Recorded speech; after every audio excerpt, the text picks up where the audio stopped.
नमस्कार। आपका फिर से मीणा सूचना प्रौद्योगिकी कंप्यूटर संस्थान बूंदी में स्वागत है। और आने वाली 6 तारीख को जो RSAT का एग्ज़ाम है उसके लिए आपको ये तीसरा टॉपिक हम बताने जा रहे हैं, जिसका नाम है सिस्टम सॉफ्टवेयर।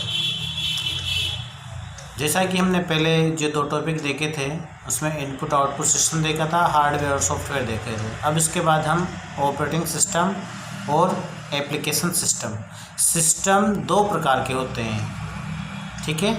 जिस प्रकार से सिस्टम सॉफ्टवेयर होते हैं, सिस्टम को चलाने के लिए जो सॉफ्टवेयर डाले जाते हैं उसे हम 2 नाम से जानते हैं। एक होता है ऑपरेटिंग सिस्टम, एक होता है एप्लीकेशन सिस्टम। अब हम सबसे पहले ऑपरेटिंग सिस्टम के बारे में देख लेते हैं। किसी भी हार्डवेयर को चलाने के लिए जिस सिस्टम का उपयोग किया जाता है वह होता है ऑपरेटिंग सिस्टम। अब वो कौन सा है? जिस प्रकार से आपका पीसी का मतलब होता है पर्सनल कंप्यूटर, उस कंप्यूटर के जो हार्डवेयर है उसे चलाने के लिए हमें ऑपरेटिंग सिस्टम की आवश्यकता होगी।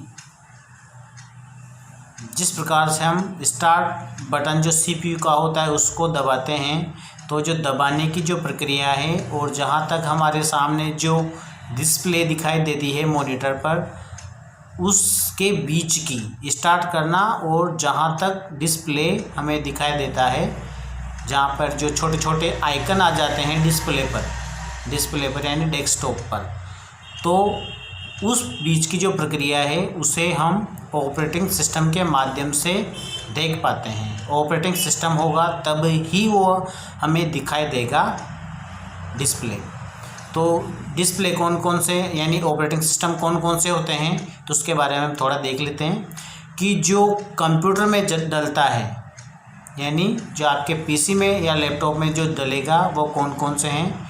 वह है एक तो Windows, Microsoft window, Microsoft disk operating system जिसे XP भी बोलते हैं, और उसके बाद है Mac operating system, Linux, Unix, और इस प्रकार से ये हैं। वो जो इसमें लैंग्वेज भी आती है C और C++। इसके बाद हम ये तो हो गए हमारे कंप्यूटर के जो ऑपरेटिंग सिस्टम हैं। और भी नए नए बहुत सारे जो ऑपरेटिंग सिस्टम हैं वो बन चुके हैं। और हमारे जो मोबाइल में जो काम आता है उसे हम एप्पल का जो मोबाइल लोगे तो उसमें एप्पल का ऑपरेटिंग सिस्टम आएगा। और जितने भी मोबाइल बाकी हैं उनमें एंड्रॉयड जो सॉफ्टवेयर होता है वह डाला जाता है, जिसे हम एंड्रॉयड के नाम से जानते हैं। एंड्रॉयड ऑपरेटिंग सिस्टम आप किसी भी मोबाइल पर जाकर किसी मोबाइल की जो सेटिंग है उसमें जाकर चेक करना कि यह कौन से ऑपरेटिंग सिस्टम में है, तो उसमें ऑपरेटिंग सिस्टम का नाम आ जाएगा एंड्रॉयड वाले का। और जो कंप्यूटर का जो PC होता है उसमें आप माई कंप्यूटर में जाकर राइट क्लिक करके और जो माई कंप्यूटर की प्रॉपर्टीज़ देखेंगे तो उसमें आ जाएगा भाई इसमें कौन सा ऑपरेटिंग सिस्टम डला हुआ है।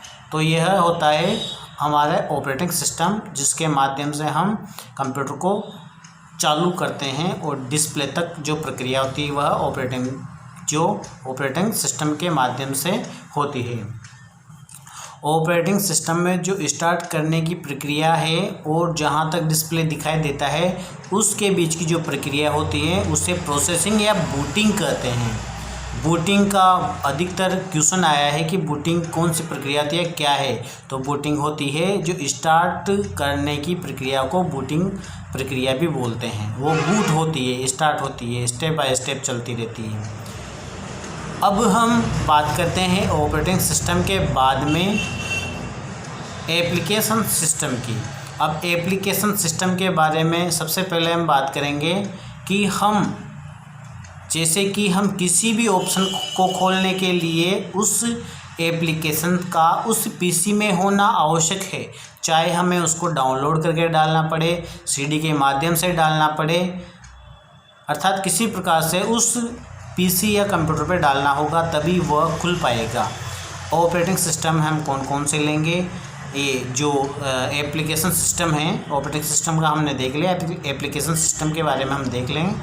तो सबसे पहले हम देखते हैं कि जो हम कंप्यूटर पर Excel, Microsoft Excel, Microsoft PowerPoint, Microsoft Word, अब इन तीन जो ऑप्शन हैं, वर्ड, एक्सेल और पावर पॉइंट। एक्सेल को हम डाटा स्प्रेडशीट भी बोलते हैं।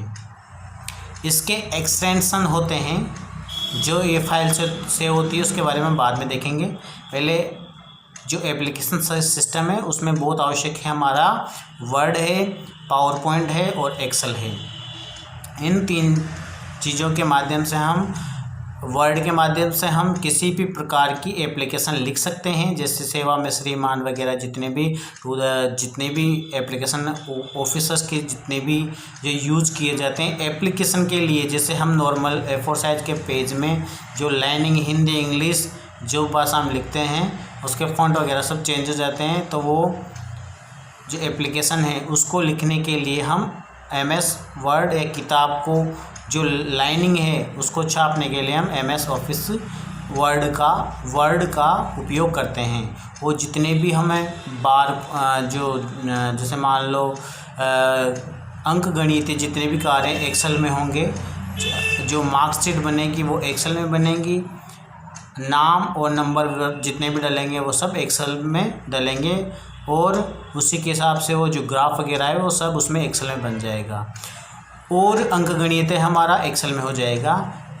और तीसरा है हमारा MS माइक्रोसॉफ्ट पावर पॉइंट। तो पावर पॉइंट को हम PPT के माध्यम से, PPT बोलते हैं पावर पॉइंट को, तो पावर पॉइंट के माध्यम से हम किसी भी प्रकार की मीटिंग को प्रेजेंटेशन दे सकते हैं। जैसे छोटी जो मीटिंग्स होती हैं उसमें प्रेजेंटेशन के माध्यम से बता देते हैं। बाकी जो प्रोजेक्टर के माध्यम से बड़ी डिस्प्ले करके बहुत सारी जो होती है सभा वगैरह, तो उसमें डिस्प्ले के माध्यम से उसमें समझा देते हैं। तो ये हो गया हमारे एप्लीकेशन सॉफ्टवेयर में। ये एक है माइक्रोसॉफ्ट ऑफिस में ये तीन हैं, वर्ड, एक्सेल और पावर पॉइंट। तो प्रेजेंटेशन जो विज्ञापन है उनके लिए काम लिए जाते हैं। तो माइक्रोसॉफ्ट ऑफिस हो गया एक, तो ये है एप्लीकेशन सॉफ्टवेयर। दूसरा है जैसे आपको गाने चलाने हैं MP3 में, तो उसमें MP3 का जो सॉफ्टवेयर है उस कंप्यूटर में हमें डाउनलोड करके डालना होगा, तब जाके हम MP3 के गाने सुन पाएंगे। और जैसे जिप फाइल हैं बहुत सारे, अगर जैसे मान लो मेल पे किसी भी आप डाउनलोड करोगे तो जिप फाइल डाउनलोड होगी, तो भी हमारा एप्लीकेशन सॉफ्टवेयर है। गेम का जो सॉफ्टवेयर डालेंगे उसके बाद ही गेम चलेंगे, तो भी एप्लीकेशन सॉफ्टवेयर है। जावा है, ये एप्लीकेशन सॉफ्टवेयर है। और जो इंटरनेट चलाने के लिए हम ब्राउज़र का उपयोग करते हैं, जैसे आपने देखा होगा कि क्रोम के लिए गोल गोल सा जो पीला और जो लाल हरा होता है वो क्रोम है, जो इंटरनेट का ब्राउज़र है, यानी इंटरनेट चलाने के लिए आपको क्रोम की आवश्यकता पड़ेगी, जो है ब्राउज़र। और दूसरे ब्राउज़र भी हैं, ओपेरा मिनी है, एक्सप्लोरर है, और एक्सप्लोर के बाद है opera mini, Chrome, Mozilla Firefox. इस प्रकार से जितने भी और भी बहुत सारे हैं वो एप्लीकेशन सॉफ्टवेयर में आएंगे। और फ़ोटो बनाने के लिए सॉफ्टवेयर की फ़ोटोशॉप की आवश्यकता होगी। PDF फाइल खोलने के लिए PDF सॉफ्टवेयर की आवश्यकता होगी।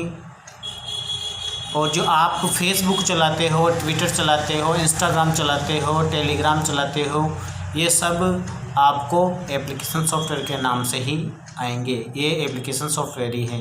यानी आपको फेसबुक चलानी है यदि, तो फिर आपको उसका फेसबुक जो है वो सॉफ्टवेयर डाउनलोड करना होगा, और जो ये सॉफ्टवेयर हैं ये एप्लीकेशन सॉफ्टवेयर कहलाएंगे। इसके बाद यूट्यूब है, पेंटिंग है, कैलकुलेटर है, ये जितने भी ऑप्शन हैं इसको काम में लेने के लिए आपको एप्लीकेशन सॉफ्टवेयर डाउनलोड करने होंगे, जो कि ऑपरेटिंग सिस्टम इंस्टॉल होने के बाद, यानी कंप्यूटर चालू होने के बाद इनको बाद में आप काम ले सकते हैं। तो ये एप्लीकेशन सॉफ्टवेयर और ऑपरेटिंग सिस्टम, ये दोनों सॉफ्टवेयर के बारे में मैंने आपको बता दिया है।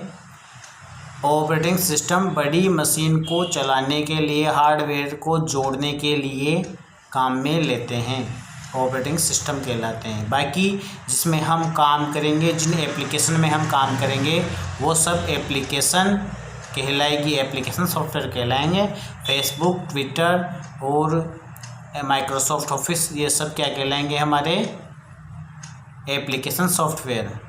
और जो विंडोज़ वगैरह, लाइनेक्स, यूनिक्स, ये जितने भी हैं ये क्या कहलाएंगे, हमारे ये ऑपरेटिंग सिस्टम। तो आपका बहुत बहुत धन्यवाद ऑपरेटिंग सिस्टम और एप्लीकेशन सिस्टम के बारे में जानने के लिए। ये दोनों पार्ट हैं हमारे हार्डवेयर और सॉफ्टवेयर के। धन्यवाद।